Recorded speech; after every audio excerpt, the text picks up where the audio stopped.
जय श्री माता जी। हे आदिशक्ति माँ, हे देवी, हे महामाया, कृपा करके ये ध्यान और मेडिटेशन के मंच पर पधारिए और सभी संतों को, सभी शुद्धात्मा को परम चेतनित कीजिए। परम पूज्य श्री माता जी, आज का ध्यान आप खुद करा लीजिए और हमें ध्यान का स्थिति, निर्विचारिता स्थिति प्रदान कीजिए माँ। परम पूज्य श्री माता जी, सारे विश्व की सभी संत आपके श्री चरण में एकत्रित हुई है, कृपा करके आप पधारिए। परम पूज्य श्री माता जी, आपके श्री चरण कमल पर कोटि कोटि नमन। कुंडली उठाकर बंधन लेंगे।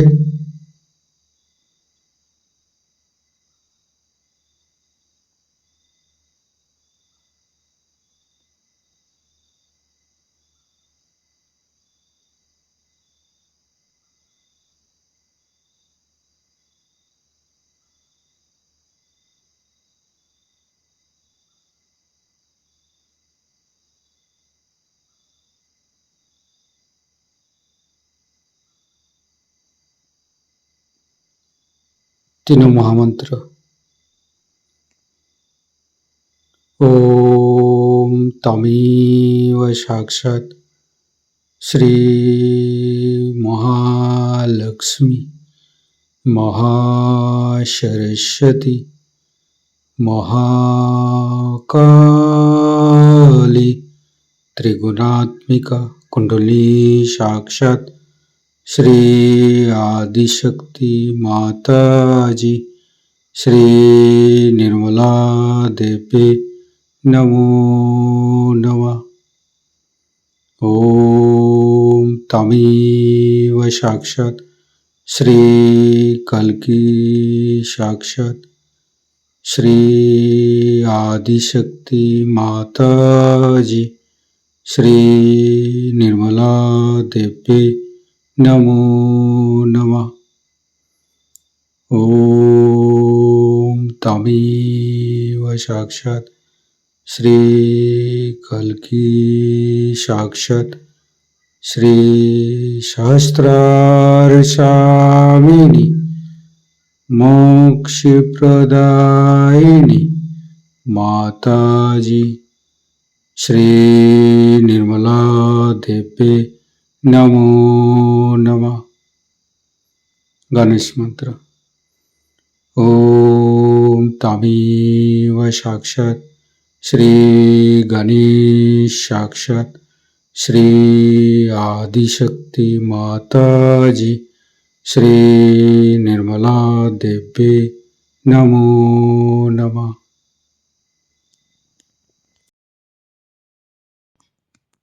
दोनों हाथ खुला हुआ परम पूज्य श्री माता जी के सामने, श्री माता जी के बिंदी को देखते हुए अपने मन के अंदर, अपने हृदय के अंदर अच्छे अच्छे चिंता लाते हुए परम पूज्य श्री माता जी कृपा करके आपके श्री चरण कमल की शीतलता हमारे हृदय पर प्रदान कीजिए। परम पूज्य श्री माता जी, हम अज्ञानी हैं, हमारी अज्ञानता के बस में यदि आपके शान के खिलाफ कोई गलती हुआ हो, कृपा करके आप मुझे क्षमा कर दीजिए माँ। अपना हृदय में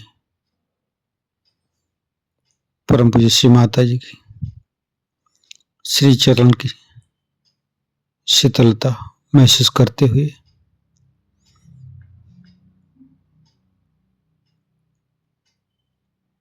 धीरे धीरे चित्त को मूलाधार चक्र पर परम पूज्य श्री माता जी, आप ही तो प्रभु गणेश है। कृपा करके हमारे शरीर के अंदर तीनों नाड़ी सातों चक्र में समस्त दोषों को, समस्त रोगों को दूर कीजिए। हे प्रभु गणेश, कृपा करके आप हमारे अंदर आइए।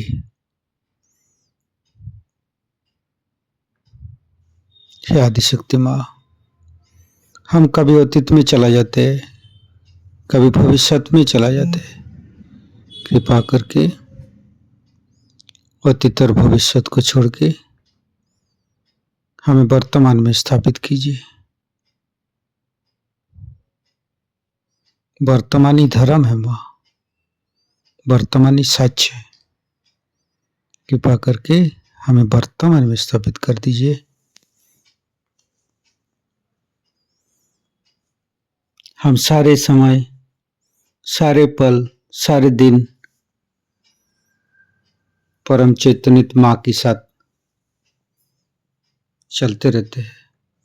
हमारे सांसें, हमारे जीवन, हमारे समय इस चैतन्य लहरी के साथ, इस चैतन्य लहरी की शक्ति से चलते हैं, जो कि हम सहयोग से ही श्री माता जी के पास से प्राप्त हुई है। धीरे धीरे चित्त को, तीनों स्वादिष्ठान को देखेंगे।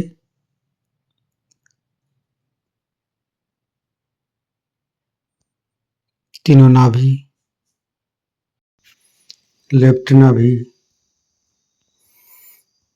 परम पूज्य श्री माता जी, कृपा करके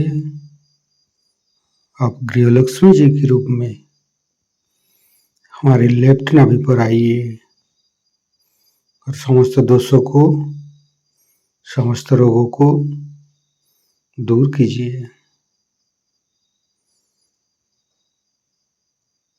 लेफ्ट नाभि को सहस्त्रार के साथ जोड़ेंगे।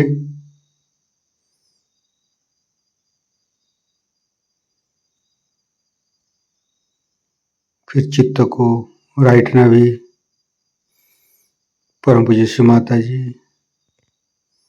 कृपा करके आप हमारी राइट नाभि पर श्री राज लक्ष्मी जी के रूप में पधारिए। समस्त दोषों को, समस्त रोगों को दूर कीजिए।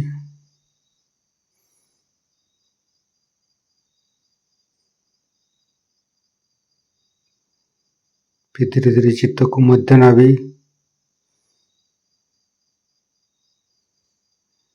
परम पूज्य श्री माता जी, आप ही ने तो हमें संतोष प्रदान की है, आप ही ने तो हमें उदार बनाया है। कृपा करके लक्ष्मी नारायण जी के रूप में हमारे मध्य नाभि पर आइए और चैतन्यित कीजिए। फिर धीरे धीरे चित्त को सहस्त्रार के साथ जुड़ेंगे।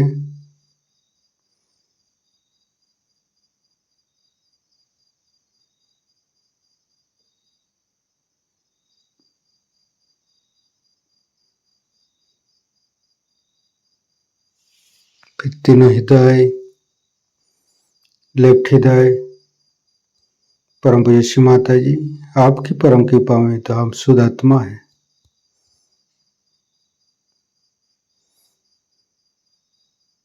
फिर राइट हृदय, फिर मध्य हृदय,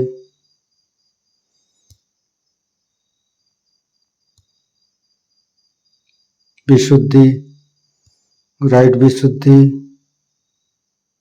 लेफ्ट विशुद्धि, परम पूज्य श्री माता जी, आपकी परम कृपा में हम संपूर्ण निर्दोष है माँ। मध्य विशुद्धि, फ्रंट आज्ञा, बैक आज्ञा, सहस्त्रार। परम पूज्य श्री माता जी, हमारे अंदर अहंकार पति अहंकार को दूर करके हमारे सहस्त्रार पर आइए, समस्त ब्रह्मरंध को खोल दीजिए।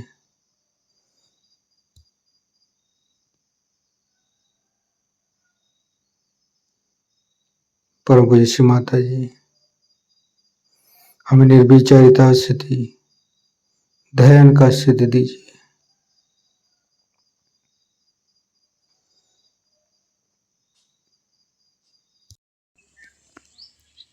सहस्त्रार के साथ एक एक चक्र को जोड़ेंगे। मूलाधार, स्वादिष्ठान, नाभि, हृदय, विशुद्धि, आज्ञा, संपूर्ण चित्त सहस्त्रार पर रखेंगे। परम पूज्य श्री माता जी, हमारे ऊपर ऐसी कृपा कीजिए ताकि आपकी वाणी को हम सहस्त्रार से ग्रहण कर सके। संपूर्ण चित्त सहस्त्रार पर परम पूज्य श्री माता जी को अमृत बनी हम सहस्त्रार से ग्रहण करेंगे। जब आप रियलाइजेशन हो जाता है तो बहुत दूर जाने की जरूरत नहीं, बहुत पढ़ने की जरूरत नहीं। आप समझ सकते हैं कि आप रियलाइज, इसमें आप में एक जरा अंदर से शांति है।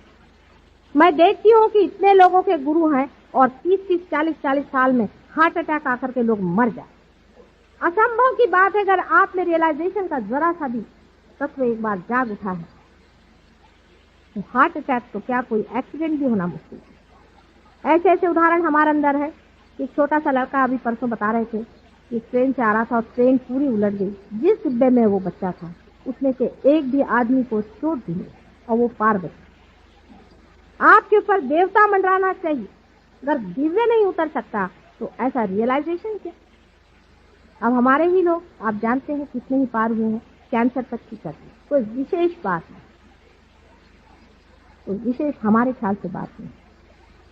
सिर्फ यही है कि इनको इसमें इंटरेस्ट नहीं है किसी को क्योर करने में, उनको रियलाइजेशन में ही इंटरेस्ट है। क्योंकि जो आनंद आपने पाया है वही आप चाहते हैं कि सब पाए।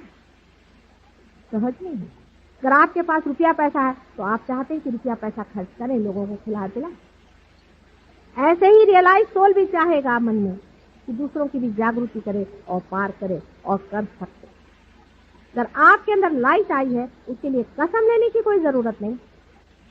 कस्तूरी का अगर सुगंध आ रहा है तो उसके लिए कोई आपको कसम लेकर कहने की जरूरत नहीं कि यहाँ पे कस्तूरी का सुगंध। लेकिन कस्तूरी की खोज है किस, ये पहले अंदर सोच लीजिए, नहीं तो ऐसे चक्करों में घूमने की कोई जरूरत नहीं। एक साइड में तो हमारे ये लोग हैं जो कि हमारे सबकॉन्शियस से खेल, हमारे जड़ चेतन से, हमारे पास से खेल है। मैं ऐसे भी लोगों को जानती हूँ। इस खोज में मैंने बहुत गुरु घंटालों को देखा और सबके मैं हथकंडे जानती हूँ कि ये क्या क्या दशा करते हैं और किस तरह से जन्म जन्मांतर के लिए आपकी कुंडलिनियों का सत्यानाश करते। मैं बहुत से ऐसे लोगों को जानती हूँ जो आपके पिछले जन्म की बातें बताए, उसी से आप अभिभूत हो जाते। किसी ने कह दिया मैं तुम्हारा पति था। एक की मेरे पास आई कहने, माता जी मैंने उनको अपना सर्वस्व दे दिया। मैंने कहा क्यों, क्यों लिया तुमने? कहने मेरे से कह रहे थे कि मैं तुम्हारा पति। मैंने कहा तुम्हारा पति, बड़ी पातिव्रत्य है तुम्हें। अगर ऐसा ही पातिव्रत्य है तो जो मर गया पति उसके लिए तो तुम इतनी मरी जा रहे हो, और जो तुम्हारा पति आज जीवित है उसका क्या हाल है? उसके प्रति कोई पातिव्रत्य नहीं। और ये जो एक पैसा खाओ वहां बैठा हुआ है उसको तुमने सारे जेवर दे दिए क्योंकि उसने तुमसे कहा कि वो तुम्हारा पति है। फिर कोई कह रहे थे कि ये साहब हमसे कह रहे थे कि हम भगवान के अवतार, हम परमेश्वर। अरे कोई कहने को अपने देश में किसी को क्या लगता, झूठ बोलने में तो हम लोग पक्के माहिर हैं। कोई सी भी झूठ बोल दीजिए, इसको साइकोलॉजी में स्टिग्माइज्ड पर्सनालिटी। आप पढ़ेंगे साइकोलॉजी तो आप समझ सकते हैं कि साइकोलॉजिस्ट ने भी इनका पता लगाया है। नहीं लगाया ऐसी बात नहीं, बड़े चोर लोग। खड़े होकर के जो चाहे तो अंट शंट बकने लग जाते और लोग उसे विश्वास करने लग जाते। ऐसा बाइबल में भी कहा गया है कि ऐसे बहुत से संसार में आए, संभल के रहिए। कहने लगे हम भगवान, अरे भाई भगवान है तो उसकी कोई शक्ति भी तो होती है। एक महाशय जी मुझसे कहने लगे, मैंने उनसे कहा कि आपके पास में इतनी औरतों का जमागत क्यों भाई, आप दरवाजे बंद बंद करके ये क्या कर रहे हैं, क्योंकि भगवान के नाम पे ये काम क्या करें। क्योंकि किसी स्त्री पर बहुत उन्होंने अत्याचार किया था, मुझे आकर प्राइवेटली बताती। मैंने कहा तुम कोर्ट में जाके बताओ, ये आदमी पकड़ा जाए, उनको हम कोर्ट में कैसे बताएं, हमारे ऊपर आफत आ जाएगी, हमारी इज्जत है, हमारी फैमिली है। तो मैंने कहा जब तुम कोर्ट में नहीं बता सकती तो इसका कैसे पार हो। तो वो महाशय से जाकर जब मैंने कहा कि तुम ये क्या कर रहे हो, क्यों ऐसा पाप धो रहे हो, क्या तुमको इससे मिलेगा परमात्मा के नाम। तो उससे कहने लगा तुम्हें नहीं मालूम मैं श्री कृष्ण हूँ। मैंने कहा वाह भाई, शकल तो आपकी भूत जैसे और आप श्री कृष्ण बने, आप श्री कृष्ण कैसे हुए। मैंने कहा श्री कृष्ण को आप कितना जानते हैं, जिसने 5 साल की उम्र में कालिया का मर्दन किया था, उसके सर पे चढ़ के वो कहा। और मैंने कहा मैं आपकी दाढ़ी ऐसे नोच लूं तो अभी उठ नहीं सकेंगे। मजाक ही में मैंने कह दिया, बाद में सुना था किसी ने उनकी दाढ़ी आधा घंटा पकड़ी रही थी, वो हिलते रहे वैसे। मैंने तो यही कह दिया, ऐसे श्री कृष्ण पैदा होने लग जाएं। दूसरे साहब कहने लगे कि मैं औरतों को इसलिए नग्न करता हूँ क्योंकि कृष्ण ने औरतों को नग्न किया। बताइए कहाँ की बेवकूफी की बात है। श्री कृष्ण 5 साल की उम्र में बच्चों जैसे उनकी लीला थी, औरतों के साथ में उनको क्या नग्न। और 5 साल का बच्चा, उसमें बहुत गहन अर्थ, वो तो सहज योग लीला कर रहे थे। 5 साल के बच्चे के लिए कौन बड़ा और कौन छोटा, उसको सब ये समझता था। 5 साल के भी नहीं थे, उससे भी छोटे थे। तो मैंने उनसे कहा अगर यही बात थी तो काहे के लिए द्वारिका में बैठे हुए वो द्रौपदी के वस्त्रहरण के वक्त में दौड़े गए थे वहां। शंख चक्र गदा पद्म गरुड़ नहीं सिधारे, क्यों सिधारे, क्यों सिधारे थे। अगर उनको स्त्री की पवित्रता का कोई ख्याल नहीं था तो ये आप जवाब दीजिए। इस पर वो श्री कृष्ण जी चुप हो। कहाँ तो एक उंगली पर गुरु को पकड़ने वाले वो श्री कृष्ण, और आजकल हर एक गली में और बाजार में मिलते हैं, जहाँ जाइए वहाँ एक श्री कृष्ण है, एक शिव जी भगवान। कहाँ शिव जी भगवान, कहाँ श्री कृष्ण। कुछ आपकी बुद्धि बच गई है या नहीं, मुझे कभी कभी बड़ा आश्चर्य, बहुत ही आश्चर्य होता है कि मनुष्य जो कि बुद्धि की इतनी प्रगल्भता में पहुंच गया, जिसको परमात्मा ने सारी ही बुद्धि के आवरण खोल दिए, ऐसे मनुष्य के बुद्धि में धर्म के मामले में इतना पर्दा क्यों। अपने ही देश में नहीं है। दूसरी तो बात यह है कि परदेश में भी इस कदर अंधकार। एक वहां योगी जी पहुंचे हुए थे, उनके कुछ शाम से मिलने आए। वो हमारे सामने आए, देखते क्या उनका आज्ञा चक्र और नाभि चक्र दोनों को गोल घुमा दिया, और वो भजन गा रहे हैं। उन्हीं उल्टा घुमाने का मतलब है आदमी जो पागल होता है, अब आप जब पार हो जाए तो आप भी देखिएगा, जब आदमी पागल हो जाता है तो उसका आज्ञा चक्र और नाभि चक्र उल्टा घूमता। ये सब प्रेत सिद्धता, स्मशान सिद्धता हमारे देश में, भारतवर्ष में पुराने जमाने से चली आ, उसके बारे में हमारे यहाँ कोई जानता नहीं है, ऐसी बात नहीं। लेकिन उसकी और ये जरूर है कि आधुनिक शिक्षण व्यवस्था में उधर ध्यान नहीं, इसको मराठी में भी कहते हैं कि करणी। ये जो देवियां एवियां आती हैं किसी के बदन में और हम लोग उनको कुंकू लगाने जाते हैं, उनके अंदर भूत आते हैं, हमें समझ में क्यों नहीं आता। ये सब प्रेत विद्या और स्मशान विद्या है। इसका भी एक बड़ा भारी साइंस है, उस पर भी मैं कभी चाहे तो बताऊंगी आपको, पर आज दत्त महाराज के चरणों में खड़ी हूं। इसको भी जान लेना चाहिए। ये सब महामूर्खता के लक्षण हैं जो हम ऐसे दूसरों के हाथों में अपने को देख। कम से कम अपनी बुद्धि को सही रखें, थोड़ा सा झटक के सोचें। जब कभी भाषण में आप जाएं तो आप सोचिए कि आदमी बोल क्या रहा है और कर क्या रहा है। इसका बोलना और करना, इसमें अंतर वो कभी भी गुरु हो ही नहीं सकता, इसको आप समझ। अभी हम कहें कि हम ऐसे हैं वैसे हैं, और कल हम लपकें संसारिक चीजों के पीछे में, तो हम कभी भी वैसे हो नहीं। यानी संसार कोई व्यर्थ की चीज नहीं है, लेकिन साक्षित्व तो कम से कम गुरुओं में आना चाहिए, कम से कम। कुंडलिनी के बारे में भी बहुत से गुरु निकले हैं जिनके बारे में आप मुझे बताना था। कल भी मैंने बताया था कि भगवान के पास में कोई घड़ी नहीं है कि जो वो कह दे कि 4 बजे मैं तुम्हारी कुंडलिनी जागरूक कर दूं। ये सब भूतों की व्यवस्था। इस पर एक आपको मैं बड़ा अच्छा उदाहरण देती हूँ। डॉक्टर लैंग करके एक बड़ा भारी डॉक्टर लंदन में रहता था। उसने कुछ बहुत शोध किए थे, वो चाहते थे कि लोगों को उसे क्योर किया जाए, लेकिन अकस्मात उनकी एक एक्सीडेंट में मृत्यु हो। इसके कारण वो अपना जो शोध था लोगों को बता नहीं पाए। तो उन्होंने, जब उनकी मृत्यु हो गई, हम जब मरते हैं तो पूरे नहीं मरते, थोड़ा सा हिस्सा गिर जाता है, बाकी सूक्ष्म शरीर जीवित है। तो उन्होंने इस सूक्ष्म शरीर में यह सोचा कि चलो किसी के अंदर घुस कर ही प्रवेश करके दे। तो एक वियतनाम में एक सोल्जर लड़ रहा था, उसके शरीर में उन्होंने प्रवेश किया और उससे कहा कि तुम मेरे लड़के के पास चलो और उससे ऐसी ऐसी बात बता। अब ये सोचे कि डॉक्टर लैंग को ऐसा ही करना था, तो अपने लड़के के अंदर क्यों नहीं घुसे, क्योंकि जानते थे कि इसके कुछ परिणाम भी। तो उन्होंने कहा कि अच्छा, तुम मेरे लड़के से जाकर सारी बात बताओ और उसको हमारी बात पट जाए।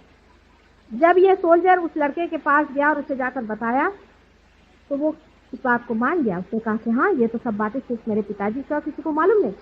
उसने कहा चलो तुम क्लिनिक खोलो। उन्होंने एक बड़ा भारी एक ऑर्गेनाइजेशन बनाया जिसके मातहत वो लोगों को ठीक करते। अब डॉक्टर लैंग के साथ बहुत से और डॉक्टर उनके साथ जुड़ गए, वो भी ये कार्य करते थे। अभी तक वो हो रहा है कार्य।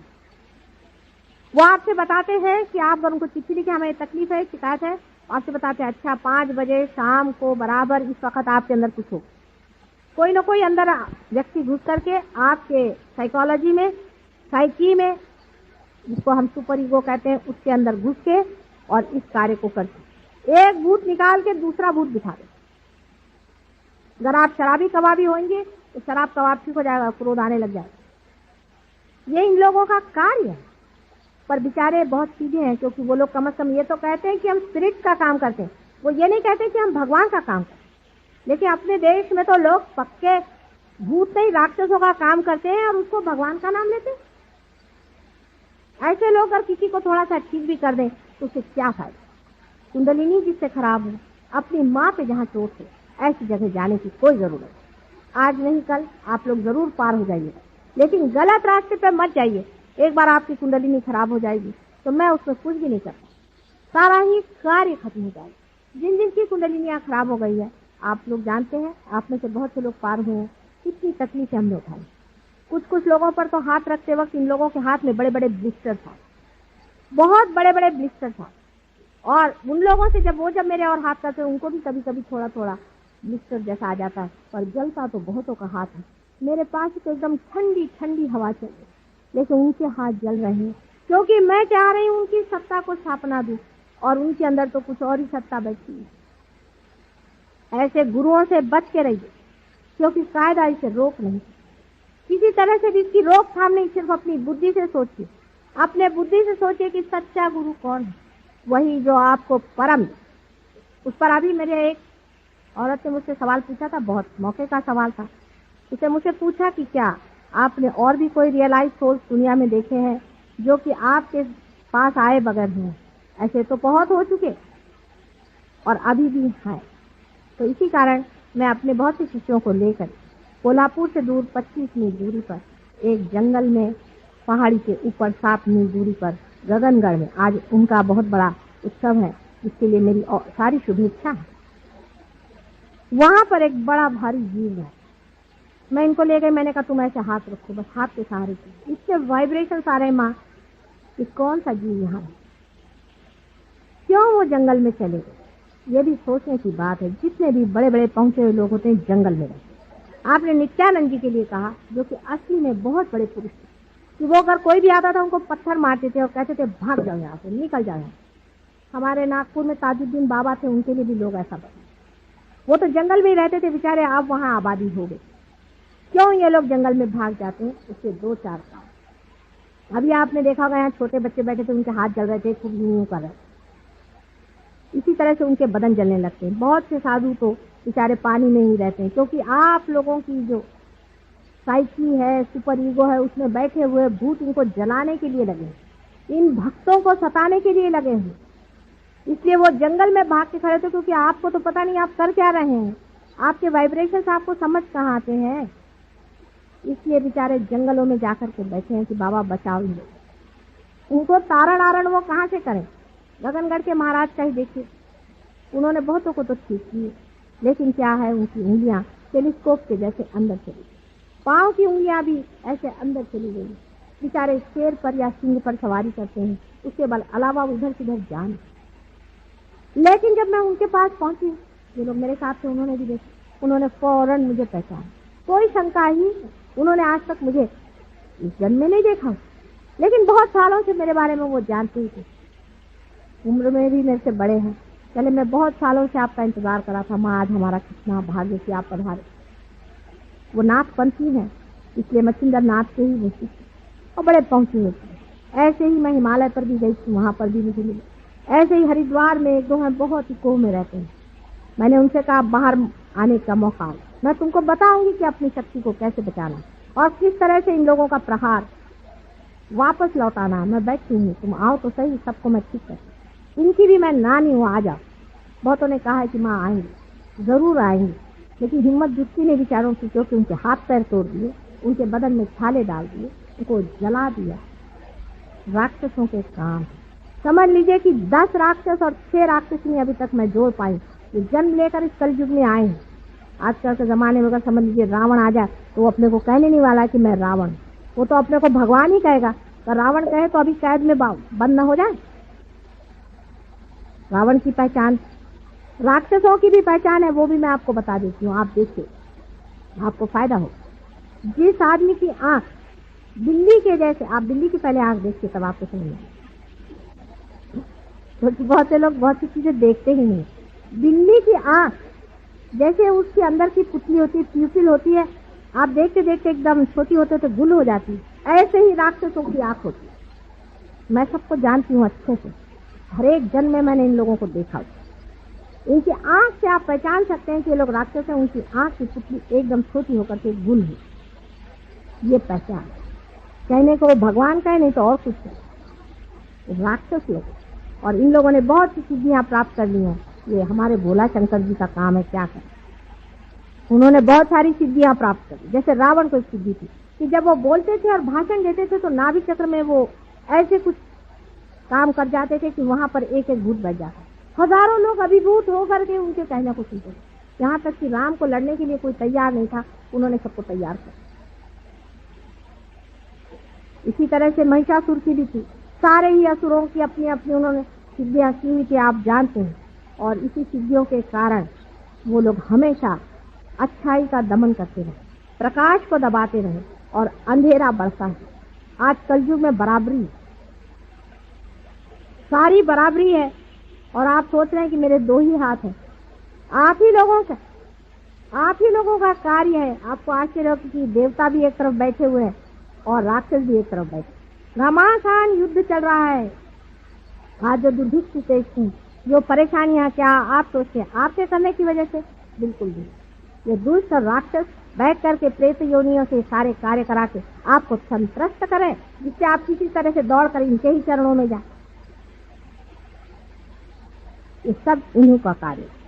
और अगर इन लोगों को हटाना है तो अपने अपने अंदर में जोत जलानी है। अगर इसको प्रकाशित करना है तो सबको अपने अंदर एक एक दीप जलाना। आप स्वयं एक दीप छोड़े। और आश्चर्य तो यह है कि इस वक्त परमात्मा भी यही चाहता है कि मनुष्य ही श्रेष्ठ है, मनुष्य ही कार्य करे, मनुष्य ही वो परमात्मा स्वरूप को जाए। और जिसको हम अति मानुष कहते हैं, जिसे हम सुपरमैन कहते हैं, उसकी स्थापना है। एक नया डायमेंशन आपके अंदर आने वाला है। सिर्फ यह है कि उसको लेना सीखे, उसको पाना सीखे। बुद्धि के कसौटी पर इसे अभी उतारा नहीं जा सकता, क्योंकि अगर बुद्धि से आप समझना चाहें तो आपको सिर्फ मेरा हाथ ही दिखाई दे रहा है। इसके अंदर से बहने वाले अव्यक्त धाराएं नहीं दिखाई दे। जो लोग बहुत बड़े पंडित हैं वो लोग चाहें तो कबीरदास को पढ़ें, नानक जी को पढ़ें, हो सके तो आदि शंकराचार्य को पढ़ें, वो तो सबसे बढ़िया। आदि शंकराचार्य को अगर पढ़ें तो आप समझ सकते हैं मैं किस चैतन्य लहरियों की बातें कर रहे हैं। कुंडलिनी पर अभी तक मुझे कोई भी ऐसा दिखाई नहीं दिया जिसने व्यवस्थित रूप से कुछ कहा या समझा ही। थोड़ा थोड़ा ज्ञान हो जाने से ही कभी कभी बड़ा भारी भयंकर अनर्थ होगा। ऐसा ही अनर्थ कुंडलिनी के बारे में भी आज तक होता रहा ही हो। नहीं तो इस तरह की विचित्र बातें न जाने किस समझ से इन लोगों ने लिखी है। लेकिन तो भी मनुष्य की दृष्टा स्थिति इतनी ऊंची है जैसे देवी भागवत आप पढ़े, मार्कंडेय स्वामी की सप्तशती आप पढ़े, आपको आश्चर्य होगा कि कितनी गहराई से, कितनी छोटे छोटे डिटेल्स में उन्होंने इस चीज को जाना। असल में जब तक आपका रियलाइजेशन नहीं होता तब तक सभी कुछ करना व्यर्थ। कृष्ण ने भी यही कहा था कि पहले उसको अंदर ही पालो, लेकिन समझने वाले ने समझा नहीं। वो पहले अंदर पालो, फिर कहते बाहर तुम लड़ने जाओ। उनका मतलब था तुम साक्षी हो जाओ। साक्षी होने के बाद तुमसे हो रहा है अकर्म, चला जा रहा है, आप कुछ करते ही नहीं। वो ईगो ही खत्म हो गया, वो सुपर ईगो ही खत्म हो गया जो करता है, करने ही वाला टूट जाएगा। जो वो कह रहे थे लेकिन जब माना नहीं, तो वो तो डिप्लोमैट थे, राजकारणी थे। कृष्ण की भी अपनी एक तरह के गुरुत्व है, उनका गुरुत्व बड़ा मजेदार है, बड़े भारी राजकारणी थे। इसको मैं कहती थी एब्सोल्यूट प्योर पॉलिटिशियन। ऐसा बड़ा पॉलिटिशियन था वो, और वो सबको जानता था कि इन महामूर्खों को ठीक करने का यही तरीका। जिस वक्त में कि एक बच्चा है, वो अपने घोड़े को गाड़ी के पीछे बांध करके हाँक रहा है, तो बाप आकर के कहता है चलने दो घोड़ा, ऐसे ही चलने दो, हाँकते रहो पहुंच जाओ। फिर बच्चा जब हार कर सोचता है अरे घोड़ा तो चल ही नहीं रहा, तब उसको फिर समझ में आता है कि घोड़े को आगे करना चाहिए और तब हार। इसीलिए उन्होंने कहा कि अच्छा तुम कर्मयोग करो। अब देखिए उसमें डिप्लोमेसी कृष्ण की दी। कृष्ण के जैसा भी गुरु मिलना बड़ा कठिन। ऐसा गुरु है कि उसके लिए बहुत ही बुद्धि की तीक्ष्णता और प्रखरता चाहिए। आज तक आपको किसी ने बात नहीं बताई होगी, तो मैं आज बताऊंगी, आप सुन ली। उन्होंने कहा कि अच्छा तुम कर्म करो, लेकिन जो कर्म का जो फल है परमात्मा पे, ये हो ही नहीं सकता, बिल्कुल एब्सर्ड कंडीशन। जब आप किसी चीज को कर रहे हैं और जान रहे हैं कर रहे हैं, आप उसको किसी और पे कैसे छोड़ सकते? घोड़ा पीछे करके ही हाँकने को कह रहे हैं। दूसरा उन्होंने कहा कि तुम भक्ति करो। देखिए इसमें भी देखिए बड़ा सुंदर है, तुम अनन्य भक्ति करो। जब दूसरा कोई नहीं रहे तब भक्ति कैसे होने वाली है? मतलब ये कि जब मिलन हो गया तब भक्ति किसकी करनी थी? उन्होंने कहा पुष्पम फलम तोयम, जो कुछ भी तुम मुझे दो मैं ले लूंगा। लेकिन देने के वक्त उन्होंने यही कहा है कि तुम अनन्य भक्ति करो। एब्सर्ड बात है, क्योंकि एब्सर्डिटी पे ही आदमी का सर चकराएगा और तभी वो ठिकाने से आएगा। वो सोचते नहीं थे कि ऐसे आदमी क्या खिलाने वाली है। पर मैं तो माँ हूँ, और माँ चाहे तो बात कहनी भी पड़े तो भी कह डालेगी कि बेटे ऐसा नहीं मानो। जब तक हो सकेगा तब तक कहेगी, गला फाड़ फाड़ कर अपने बच्चे से कहेगी। माँ का हृदय और होता है, इसे डिप्लोमेसी नहीं झेली जाती। बहुत देर, बहुत हो गया, बहुत खुद, बहुत परेशानी, लोग कष्ट इस चीज में भरमार। अब जरूरत है इस चीज को करने की, और हो रही है। आप लोग भी इस चीज को पा रहे हैं, जिन्होंने पाया है, जिन्होंने जाना है, वो कल भी यहाँ पर प्रोग्राम है, उससे जरूर आए। जिन्होंने नहीं पाया है वो भी आए। हमारे यहाँ और भी जगह, भारतीय विद्या भवन में हम लोग हमेशा के लिए चाह रहे हैं कि कुछ ऐसी जगह बने जहाँ लोग आते रहें। यहाँ पर बहुत से लोग ऐसे हैं कि जो पार हो गए हैं, क्योर भी करते हैं। जागृति तो आप पार होते ही दे सकते हैं। चक्रों के बारे में बहुत जानते हैं, बहुत कुछ ज्ञानी हो गए। और कुछ लोग ऐसे भी हैं कि जो पार भी करा। हिंदुस्तान की ये गरिमा है, ये देश हमारी योग भूमि, सारे संसार के देशों से भी ऊंचा अपना देश। इस देश के वाइब्रेशन जो है हाईएस्ट, इसमें कोई शंका नहीं। और सारे ही संसार की रीढ़ की हड्डी ही अपना देश है, और इसी में कुंडलिनी का स्थान है, जो सारे ही संसार को एक दिन ठीक कर सकती है। पर अभी तो सारे ही चक्र हमारे पकड़े। कुंडलिनी की गति ही मुश्किल हो रही है। आप अगर अपने अपने चक्र छुड़ा लें तो हो सकता है इसी देश में से ही वो संदेश बाहर जा सके, जिससे कि सारा संसार बदल करके एक दूसरे रास्ते पर आकर खड़ा होगा, जहाँ सत्ययुग का ही आवाह है। और सत्ययुग भी आने वाला। ये सत्ययुग के आने की बात है, लेकिन अब यह आपकी स्वतंत्रता और आपकी सत्ता पे छोड़ा गया है कि आप चाहें तो इसे ले या संहार किया जाए। ऐसे ही कैंसर जैसे हो और युद्ध जैसी बातें, ये सब हमारे संसार को खत्म करेगी। अगर आप लोग चाहें तो इसे ले सकते हैं और संसार को उजियारा में डाल सकते हैं, और नहीं तो अंधकार आकर के परमात्मा चाहे हजारों सृष्टियां बना सकता है। एक एक्सपेरिमेंट फेल हो गया, ऐसा ही हो सकेगा। अब यह आखिरी ही कूदना है, इसमें देखना है कितने लोग अपने को लगाते हैं। बहुत बहुत आप सबका धन्यवाद। 3 दिन का सेमिनार बहुत प्रेम पूर्वक हुआ और बहुत लोगों ने इस प्रेम को स्वीकार किया। इसलिए एक माँ के नाते मैं आप सबका बहुत बहुत धन्यवाद मानती हूँ। वैसे ही हमारे बहुत से बच्चों ने बड़ी रात दिन मेहनत करके और औरों को तारण करने के लिए इतनी मेहनत की है और इसी तरह से करते रहे। ऐसे ही उनको आशीर्वाद देकर, आप सबको मेरे प्रेम का आशीर्वाद देकर मैं आपको दिया।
नमो नमो श्री निर्मल माता, नमो नमो श्री निर्मल माता, नमो नमो श्री निर्मल माता।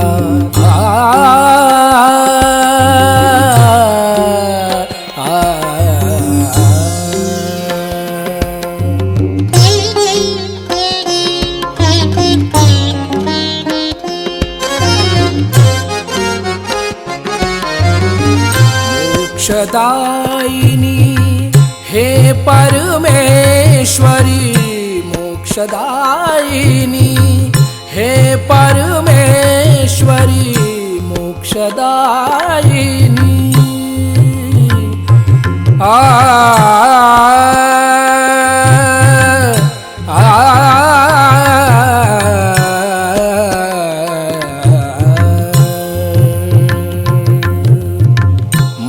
मोक्षदायिनी हे परमेश्वरी, हृदय निवासिनी नमो नमः, हृदय निवासिनी नमो नमः, नमो नमो श्री निर्मल माता, नमो नमो।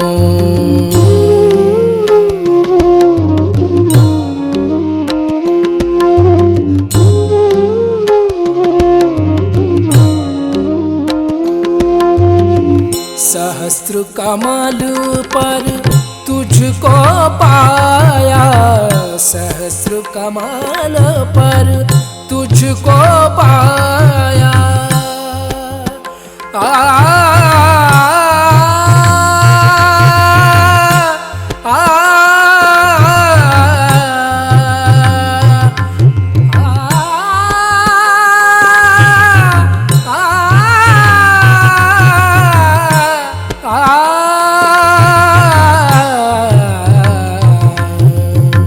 सहस्र कमल पर तुझको पाया, सहस्र कमल पर तुझको पाया। सात चक्र पर विजय दिलाया, सात चक्र पर विजय दिलाया।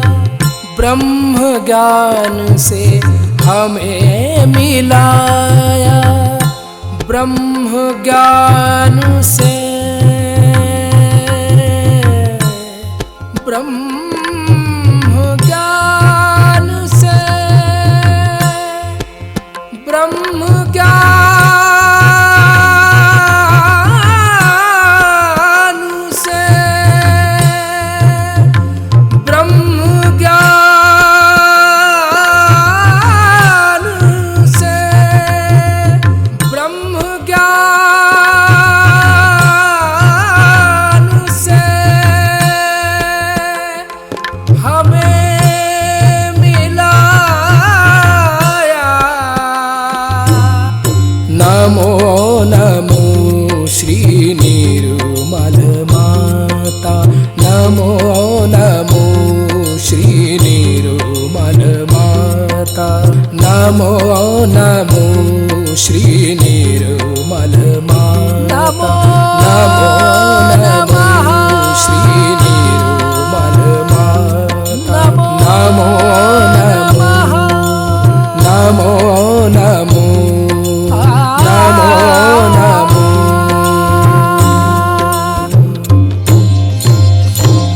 ओम त्वमेव साक्षात् श्री सहस्रार स्वामिनी, मोक्ष प्रदायिनी माता जी, श्री निर्मला देवे नमो नमः, नमो नमः, नमो नमः। संपूर्ण ध्यान का स्थिति, इसी ध्यान का स्थिति पत्र दे रहेंगे। परम पूज्य श्री माता जी परम चैतन्य अनुभव करते रहेंगे। दोनों हाथों पे, सहस्त्रार पे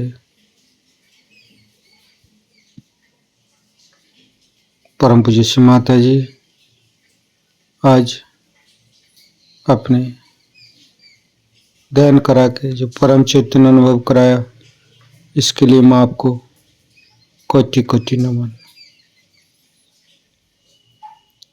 कुंडली उठा के बंधन लेंगे।